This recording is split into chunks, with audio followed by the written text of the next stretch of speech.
নমস্কার, Bengal search YouTube চ্যানেলে আপনাদের সকলকে স্বাগত জানাই। ইডব্লিউএস সার্টিফিকেটের জন্য অনলাইনে কিভাবে আবেদন করবেন সেই সম্পর্কে আজকের এই ভিডিওতে আমি আপনাদেরকে সম্পূর্ণ প্রসেস দেখিয়ে দেবো। অনেকে আছেন যারা এসসি এসটি হয়ে সার্টিফিকেট বানিয়ে সুবিধা পেয়ে থাকেন, এবং যদি আপনি এসসি এসটি না হয়ে থাকেন, আপনি যদি জেনারেল ক্যাটাগরি হয়ে থাকেন, সেই ক্ষেত্রে ইডব্লিউএস সার্টিফিকেট নিয়েও আপনি এসসি এসটিদের মতো সুবিধা লাভ করতে পারবেন এবং বিভিন্ন সরকারি বেসরকারি চাকরিতে আপনি সংরক্ষণ বা আপনার আবেদন ফির মূল্যে অনেক ছাড় পেয়ে যাবেন ইডব্লিউএস সার্টিফিকেট যদি থেকে থাকে আপনার।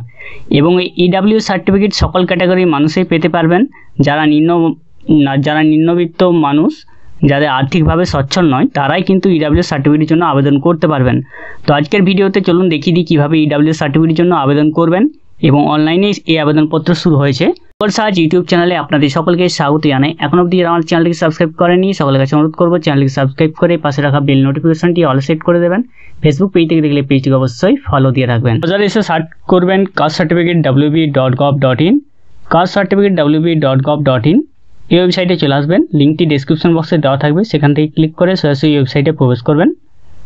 এখানে আসার পর একটু নিচের সাইডে দেখতে পারবেন ইডব্লিউএস অপশন আছে। এই ইডব্লিউএস অপশনের মধ্যে ক্লিক করে নেবেন। একটি অপশন হচ্ছে প্রথম option apply for EWS. Apply for EWS অপশনে ক্লিক করে নেবেন। আপনাকে কয়েকটি স্টেজের মধ্যে কমপ্লিট করতে হবে। 1 নম্বর স্টেজ হচ্ছে আপনার পার্সোনাল ইনফরমেশন বসিয়ে দিতে হবে। 2 নম্বরে অ্যাড্রেস বসিয়ে দিতে হবে। 3 নম্বরে রেফারি ডিটেলস আপনার এখানে বসিয়ে দিতে হবে। 4 নম্বরে আপনার ইনকাম অ্যাসেস্ট আপনাকে বসিয়ে দিতে হবে, এবং অ্যাপ্লাইড ফর ইডব্লিউএস কোন স্টেট থেকে করছেন, স্টেট না সেন্ট্রাল, তার জন্য স্টেট বা সেন্ট্রাল অপশন যে কোনো একটি স্টেটে আপনি ক্লিক করবেন। এরপরে আপনার অ্যাপ্লিকেশন স্টেট সিলেক্ট হয়ে যাবে। এরপর আপনাকে ডিস্ট্রিক্ট সিলেক্ট করতে হবে। তার জন্য ডিস্ট্রিক্ট সিলেক্ট করার পর ডিস্ট্রিক্টের নামটি এখানে সার্চ করে নেবেন, সাব ডিভিশনের নামটি সিলেক্ট করে নেবেন। আপনি মিউনিসিপ্যালিটি না ব্লক, আপনার কোন এলাকা সেটা এখান থেকে টিকমার্ক করে নেবেন। এরপরে যদি ব্লক বা মিউনিসিপ্যালিটি হন, সেক্ষেত্রে তার নামটি এখান থেকে সিলেক্ট করে নিয়ে আসবেন। পরবর্তীকালে আপনার গ্রাম পঞ্চায়েত বা ওয়ার্ডের নামটি এখান থেকে সিলেক্ট করে নিয়ে আসবেন। এরপরে আপনার অ্যাপ্লাইড ফর জেনারেল, তো এখানে জেনারেলে রাখবেন আপনি।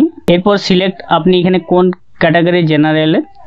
আপনি জেনারেল হয়ে ইডব্লিউএস এর জন্য আবেদন করতে পারবেন, ক্যাটাগরি বা সার্টিফিকেট বানাতে পারবেন। তো জেনারেলের আপনি কোন কাস্টে সেটা আপনি এখান থেকে সিলেক্ট করে নেবেন।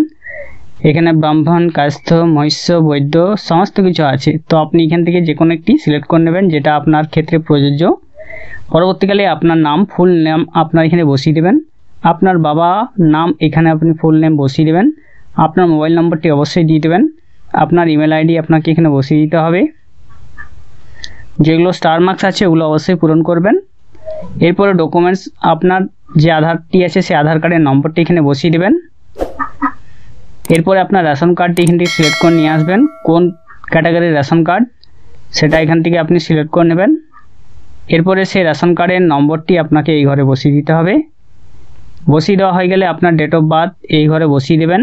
বার্থ কোথায় হয়েছিল প্লেস সেটা ওয়েস্ট বেঙ্গল সিলেক্ট হয়ে থাকবে। কোন ডিস্ট্রিক্ট সেটা এখান থেকে সিলেক্ট করে নেবেন। কোন পুলিশ স্টেশনে সেটা সিলেক্ট করে নেবেন। এরপরে আপনার ভিলেজের নাম বা টাউন নেমটা এখান থেকে সিলেক্ট করে নিয়ে আসবেন। পরবর্তীকালে নিচে আছে নেক্সট অপশন, সেখানে ক্লিক করে নেবেন। পরবর্তী স্টেজ আপনার অ্যাড্রেস নেম আপনি এখানে বসিয়ে দেবেন। কোন স্টেট ডিস্ট্রিক্ট সেটা সিলেক্ট হয়ে আছে, পুলিশ স্টেশনের নামটি সিলেক্ট করে নেবেন। আপনার গ্রাম পঞ্চায়েত বা ওয়ার্ডের নামটি বসিয়ে দেবেন। আপনার ভিলেজ পাড়ার নাম এখানে বসিয়ে দেবেন। এরপরে পোস্ট অফিসের নাম এখানে বসিয়ে দেবেন। নিচে আছে পিনকোড, আপনার পিনকোড নম্বরটি বসিয়ে দেবেন। যদি পার্মানেন্ট অ্যাড্রেসটি একই হয়ে থাকে তাহলে ইয়েস এখানে ক্লিক করে দেবেন। নিচে সেম অ্যাড্রেসটা আপনার এখানে বসে যাবে। এর পরবর্তীকালে আপনি আগের স্টেজটা দেখতে চাইলে প্রিভিয়াস অপশনে ক্লিক করে নিতে পারেন, নতুবা নেক্সট অপশনে ক্লিক করে নেবেন। পরবর্তীকালে আপনার রেফারি ডিটেলস আপনাকে পূরণ করতে হবে। আপনার রিলিজিয়ন কি আছে সেটা এখান থেকে সিলেক্ট করে নিয়ে আসবেন। আপনার জেন্ডার মেল না ফিমেল। এরপরে আপনার ফার্স্ট রেফারি বা আপনার যিনি সাক্ষী হবেন তাদের নাম এবং অ্যাড্রেস। তো ফার্স্ট রেফারির নামটি এখানে বসিয়ে দেবেন, যিনি সাক্ষী, এবং তার অ্যাড্রেসটা এখানে বসিয়ে দেবেন। এবং দ্বিতীয় রেফারি যিনি সাক্ষী আছেন তার নাম এবং তার অ্যাড্রেসটি ঘরে বসিয়ে দিতে হবে। যদি ওয়েস্ট বেঙ্গলের বাইরে বাসিন্দা হয়ে থাকেন তাহলে এখানে আপনি সেটা সিলেক্ট করে নেবেন, কোন বছরে আপনি কত বছর ওয়েস্ট বেঙ্গলে আছেন। এরপরে আপনার সে বাইরে থাকলে তার কান্ট্রি, স্টেট এবং ডিস্ট্রিক্টের নাম, পুলিশ স্টেশনের নাম, ভিলেজের নাম এগুলো আপনাকে উল্লেখ করতে হবে। যদি না হয়ে থাকেন তাহলে এখানে নেক্সট অপশনে ক্লিক করে নেবেন। সর্বশেষে আপনার ইনকাম বা অ্যাসেস ডিটেলস। তো আপনার একটি ফটো আপনাকে এখানে আপলোড করতে হবে, যেটা 100 কপির মধ্যে হতে হবে, জেপিজি ফরম্যাটে হতে হবে, এবং সেটা আপনি চুজ ফাইলে ক্লিক করে আপনার ক্যামেরা বা গ্যালারি থেকে নিয়ে আসবেন। এবং ইনকাম বা ট্যাক্স রিটার্ন যদি দিয়ে থাকেন তাহলে ইয়েস অথবা নো করবেন।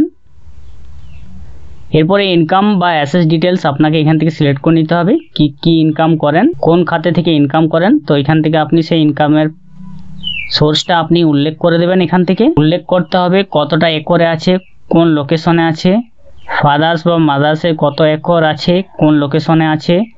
আপনার যদি স্বামী বা স্ত্রী যদি থেকে থাকে সেক্ষেত্রে আপনি দিয়ে দেবেন।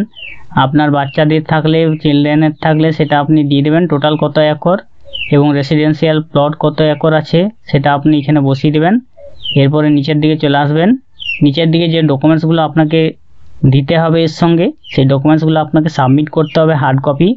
আধার কার্ড বা রেশন কার্ড, এবং আপনার ভোটার কার্ড বা সিটিজেনশিপ সার্টিফিকেট লাগবে, প্যান কার্ড লাগবে, যদি আপনি থাকে প্যান কার্ড তবেই দেবেন, বার্থ সার্টিফিকেট লাগবে অথবা অ্যাডমিট কার্ড লাগবে আপনার মাধ্যমিকের, এবং আপনি যদি ট্যাক্স দেন তাহলে আইটিআর রিটার্ন ফাইল লাগবে, ইনকাম সার্টিফিকেট লাগবে এবং রেসিডেন্সিয়াল সার্টিফিকেট লাগবে, সার্টিফিকেট কপি লাগবে আর পর্চা বা রেজিস্টার ডিডের, সার্টিফিকেট সাপোর্ট কাস্ট, প্রধান গ্রাম panchayat, chairman municipality councillor municipal কর্পোরেশনের, self declaration regarding family income, assessed caste prescribe format, annexure B form আপনাকে লাগবে।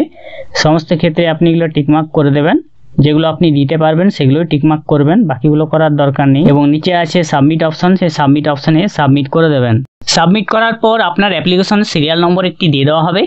আপনি যে অ্যাপ্লিকেশন করলেন সেই অ্যাপ্লিকেশন ফর্মটি আপনি ডাউনলোড করে নেবেন। ডাউনলোড করে নেওয়ার পর সমস্ত আপনার হার্ড কপিগুলো যেগুলো আপনাকে জেরক্স করে জমা করতে হবে আপনার নিকটবর্তী বিডিও অফিস বা পৌরসভাতে আপনি জমা করবেন।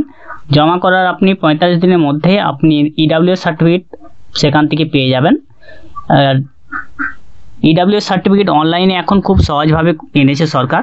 যদি আপনি অনলাইনে এভাবে আবেদন করেন তাহলে ইডাব্লিউএস সার্টিফিকেট খুব সহজে আপনারা পেয়ে যাবেন। আর ইডাব্লিউএস সার্টিফিকেট যারা এখনো পাননি, যারা আবেদন করতে চান তারা এইভাবে আবেদন করে নিন। যারা জানেন তাদের মধ্যে ভিডিওটি শেয়ার করে দিন। আর আমাদের চ্যানেলে এরকম ভিডিও পেতে চ্যানেলটি সাবস্ক্রাইব করে রাখুন। ভালো থাকবেন, সুস্থ থাকবেন। নমস্কার।